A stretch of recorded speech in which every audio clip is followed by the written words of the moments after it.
Hello everybody, how are you doing? I hope fine. Well, today I'm going to give you a history channel that is very interesting to everybody. There are some histories that people forget about them, and especially Africans don't know anything about that type of stories. And I hope we need to dig deeper, to bring more history of the white people, so that you see yourself what happens, how they were living, how their life was before and now. So there is a city called Pompeii in Italy. The city was just frozen in time.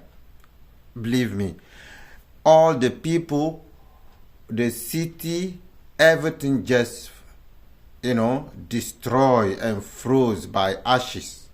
So, and you can still see it if you go there. I think everything is still in place. I'm not sure if it's still the same like that. But the city, you can still go and visit.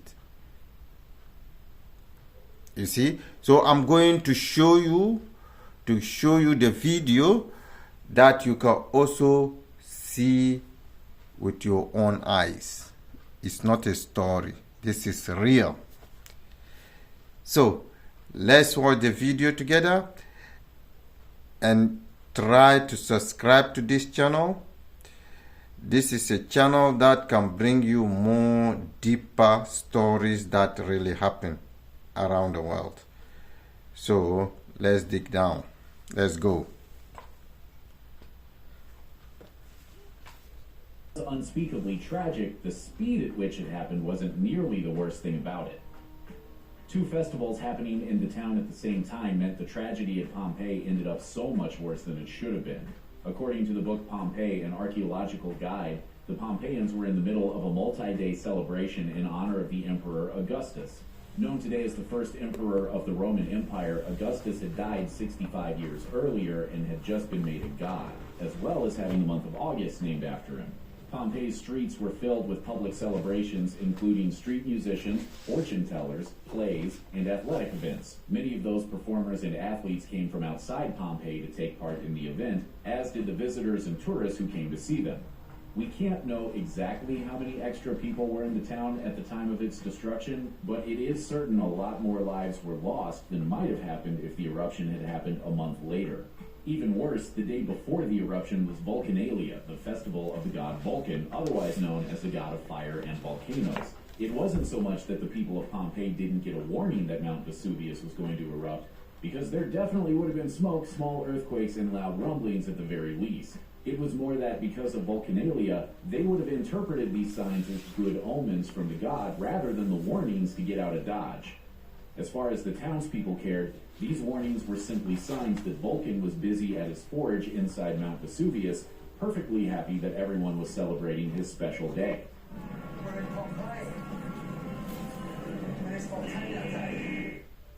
It wasn't just the timing of the festivals that screwed everyone over in Pompeii, though. It was also the weather. According to Perspecto Weather, the wind in that part of Italy during August tends to blow in a southwesterly direction. If this had been the case during the eruption, the cloud of ash and deadly gas from the volcano would have blown away from Pompeii. Sure, there still would have been the whole heat and lava thing to contend with, but that wasn't what killed most people in the city. If the ash and gas had spread in the direction the wind normally blew, far more people would have likely survived. But for some reason, that day the wind was blowing to the northwest, straight towards Pompeii. Aside from dooming the town itself, this also meant that many of the townspeople couldn't escape. Pompeii sits on a bay, and some people evidently attempted to escape by ship, but our only eyewitness account of the tragedy, by Pliny the Younger, says the wind was blowing dead inshore and stopped terrified residents, including his own uncle, from leaving that way. Their most effective escape route was blocked off because of a bizarre change in the weather. In fact, the nature of the wind that day was so bizarre that it has caused some historians to think we have the date of the eruption wrong. According to the Australian National Maritime Museum, the unexpected wind pattern could mean the eruption took place in autumn, later in the year than first thought. Considering many of the people of Rome lived around 2,000 years ago, it's easy to feel a disconnect between their lives and our own. But with Pompeii, we don't just have the skeletal remains of those who died, we can actually see in great detail the fear on their faces at the moment of their deaths. The nature of the detail in these remains makes the town's destruction feel like so much more than just history. When Pompeii was being excavated in the early 1800s, the archaeologists realized that when they found a skeleton, it was always surrounded by a void in the compacted ash. The diggers started pouring plaster of Paris into the spaces, and what emerged were essentially casts of people during the last moments of their lives. In essence, the archaeologists could see the exact positions they took as the ash rained down. There are even animal casts, including one of a dog writhing on its back, twisted as if in great pain. We find several groups together, 3 people together, 4 people together.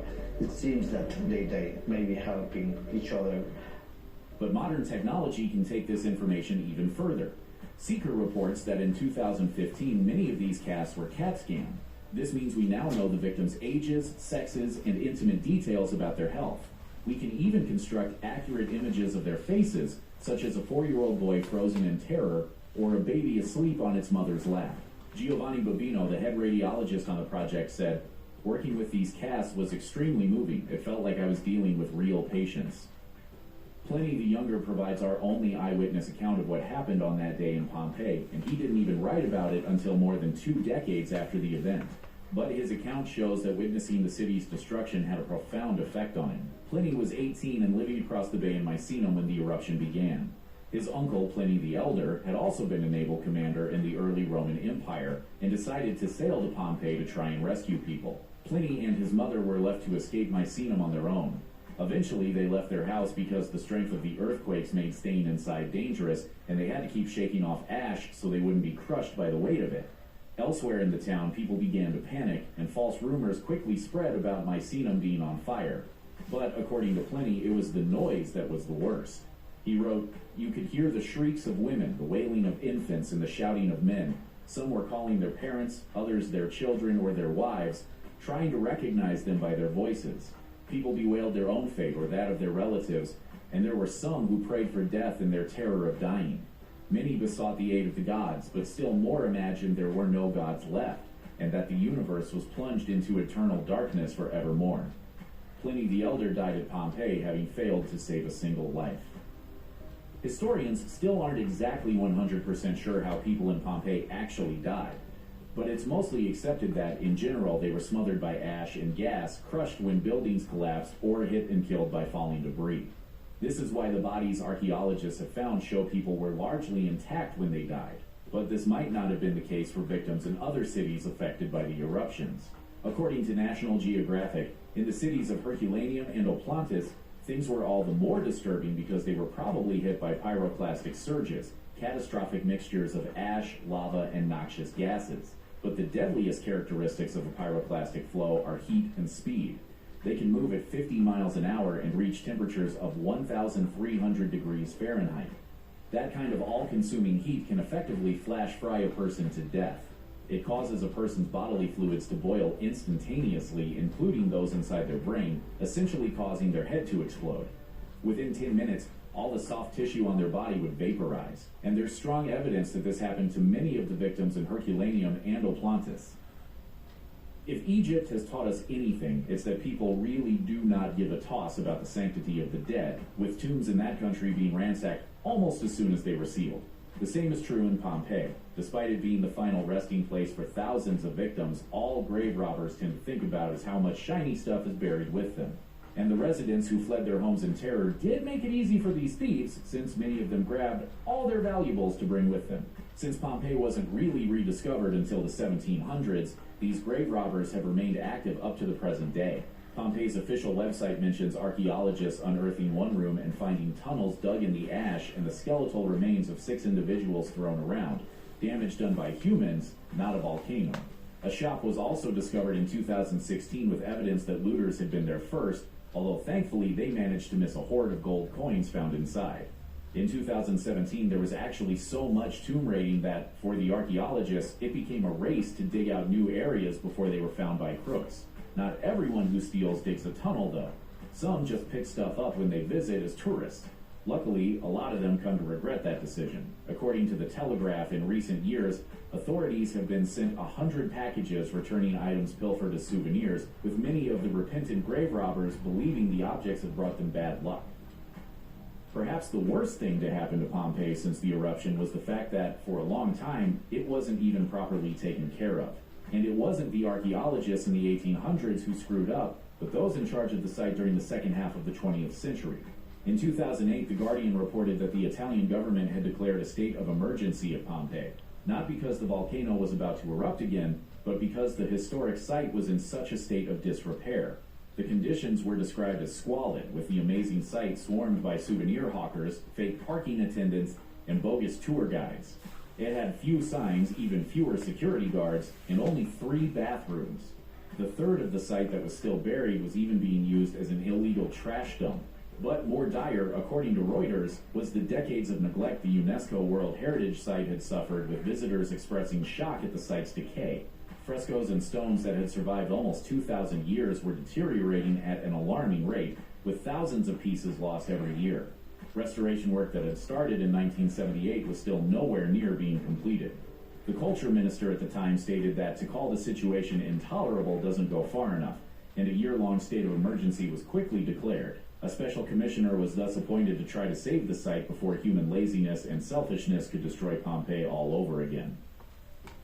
To this day, the volcano that destroyed Pompeii is considered one of the most dangerous in the world. Mount Vesuvius made it pretty clear it wasn't messing around when it buried numerous towns and killed thousands of people back in 79 AD, but that eruption wasn't even the most destructive in terms of damage. That happened in 1631. But for some reason, the area at its base is still regarded as prime real estate. 6 million people currently live close to Vesuvius, and according to Volcano Discovery, 3 million of them are at serious risk if it ever erupts again. And the problem is that Vesuvius tends to get very angry very quickly. So guys, did you see what happened? And did you hear the stories? Or what do you think about it? Let me know. And you can see how human beings are. Upon all these destructions, some people got to go and steal things over there and just forget about what happened after all these people get frozen from bad things. But people still go to steal. Sometimes I just don't understand human beings.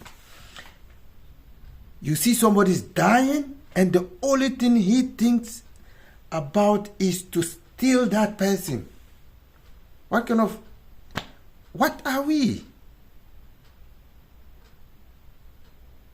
And you see how the city is frozen. Now, I think they build houses around it. And they leave that place in the middle. You can see how people go to visit. You can also go visit. It's in Italy. You can also go visit and see the reality of it. But I will bring you more real history like this. So subscribe to this channel and you will get more information that happens before. History. This is Everything GTV. Take care. Let me know what you think and we'll continue the topic. Bye.